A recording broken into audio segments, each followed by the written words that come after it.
So I'm delighted this evening to be sitting here with Laura Bates, who is one of our Internet and Society Award winners and also personal heroine. Oh. Obviously, the reason that we are having you here tonight is for the amazing work that you've done with the Everyday Sexism project and website. And I wondered if we could just look back to start with, look at some of its origins. When you first created that, what was the trigger? Was it a particular incident?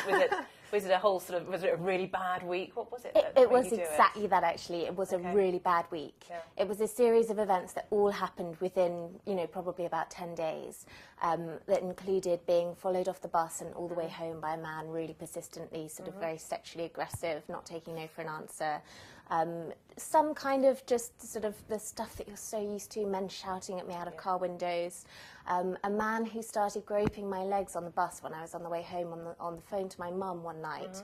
And the thing that really struck me about that one was that I said what was happening. Because I was on the phone to my mum, I said, oh, this man's just groped me, I'm on the bus. And everyone must have heard, and everyone looked out the window.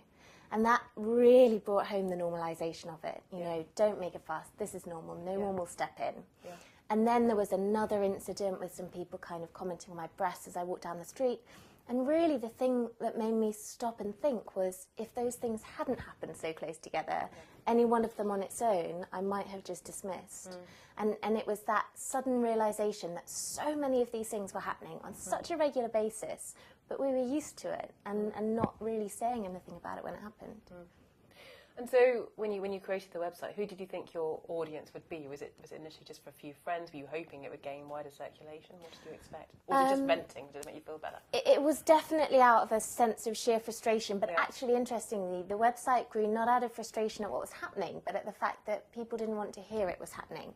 Okay. So there was a middle step after that bad week where I just tried talking to people about it, and so many women told me their stories, and I could not believe how many stories they had. I naively thought that a few people would say one or two things. It was every woman I spoke to, and it was so many stories. And the thing that I found most frustrating was that when I then tried to speak up about the problem, people started saying to me, particularly men, no, sexism doesn't exist anymore. Everything's fine now. And that's when I started the website, because I felt like there was this massive discrepancy between what women are dealing with in their daily lives and what people in society recognised as the scale of the problem. So I thought that perhaps 40 or 50 people would add their stories to answer your question. It was for everybody, but I didn't for one moment expect that what has happened would happen. I just thought that, maybe we'd collect maximum 100 stories and then at least I'd have something to point to when I had those arguments. Prove that it happens to everybody else too.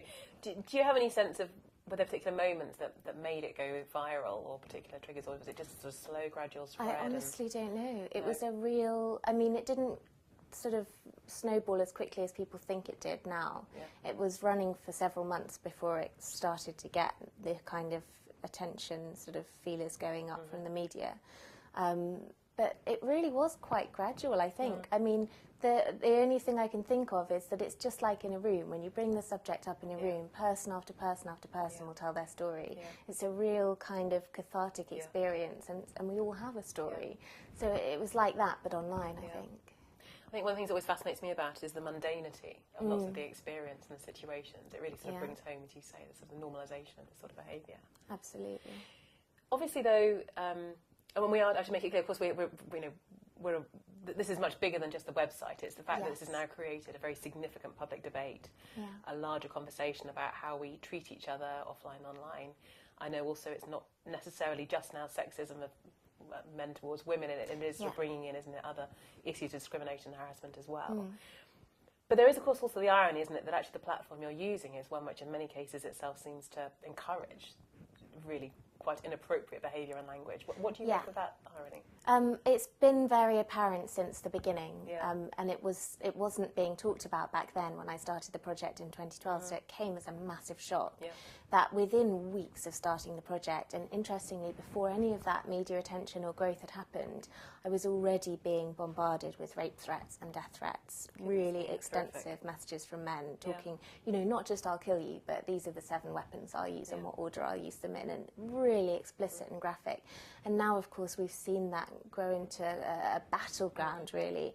So there's definitely an irony there that this incredible medium which women are using to reach out, to connect, to share their stories, to become a voice together, to demand change, is also the same medium that some men are using to try and silence women. But in a way, you know, I've heard arguments that this is something that was always there, but the internet is allowing us to see it. And I think, you know, that's actually very powerful. And there is something powerful about being able to hold up those things and get people to recognise what we're dealing with. And, you know, it almost feels like those sort of battles, those kind of protests, those knee-jerk reactions wouldn't be coming if we weren't winning, you know. I feel like you can see it as a sign that change is on the way. I really hope. Yeah. And yours is a very good example, if you like, of using the internet for public good. So at the same time as trolling and these horrific forms of behaviour exist, you're sort of fighting back, if you like, with another online response. Are there other things that we can do you think, online to try and target this sort of daily harassment and sexist behaviour? That's a really good question. I think we can. I think it probably has to come from different directions at once. Okay. So I think that we really need social media companies to feel like actually they are putting the safety of their users at the centre of their policies. And that's not always the case, particularly specifically for women's user experiences. And actually that they are taking action to make sure that it isn't sort of easy, for example, for a troll to be blocked and then just set up another account and start sending threats again. You know, there is more that social media companies could do, I think. We also need to see the government, I think, helping to actually make sure that when people do things which are illegal online, they are actually prosecuted. Because, you know, it is illegal to say that you will kill someone, regardless of whether it's online or not. But at the moment, there's a sense of impunity because the vast majority aren't being caught. So I think that there's a message that could be sent there. But also, I think more widely in terms of us and what we can do individually, there's a kind of cultural sense in just the same way that in the street you need people to stand up when they see catcalling and say, don't do that, that's not okay. Or on that bus you needed someone to stand up and say you can't grope her. I think we need the same kind of social impetus online as well, people to see this going on and step in and say, you know, that's outrageous, don't say that. It needs to almost be self-policing, I suppose, in a way, and to become societally unacceptable. And in that sense, it is encouraging that I think we're now starting to see more debates about, for example, you know, school education, university education, how you delineate appropriate boundaries, how you should react in those sorts of situations. I mean, I don't think it's mainstream yet, but maybe that's a source for change. Yeah, I think so. I mean, I think all of these things could be massively beneficially improved by education in schools at a younger age. Especially because of the internet, actually, because we're hearing from so many young people who are coming across all kinds of things online, and often things that are giving them quite sort of confusing ideas about what a relationship is or about what, you know, sex looks like. And I think that it's so wonderful that the internet has this plethora of content, but we have to offset that with talking in the classroom about consent and about healthy relationships, so that if they're seeing something that's very misogynistic or that's about hurting women, they understand that's not what sex is. Yeah, I could not agree more. You said earlier very optimistically that maybe the tide is turning, and with that in mind, I'm going to ask you whether you would want or expect to still be doing this in 10 years' time. Such a good question. At the moment, it's difficult to see that we're improving at a rate that would enable me to stop in 10 years' time.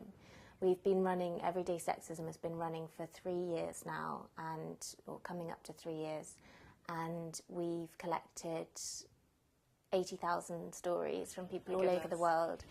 They haven't slowed down. The things that women are reporting I can't say that there's been an improvement.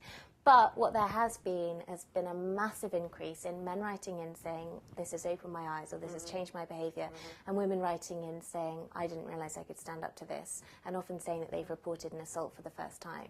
So I don't know that the problem will necessarily be wiped out within 10 years, but I hope that maybe the things that we will be doing might be even more proactive by that time, you know, that I'd be spending more time in schools and hoping to prevent it in the first place than perhaps collating it after it's happened. We just think you're doing an amazing job in getting this debate up and going. I really hope that there is less for you to do in 10 years, like you. I'm a bit cynical, but just please keep doing it, I guess. Thank you, Laura, so, thank much. you so much. Thanks for having me.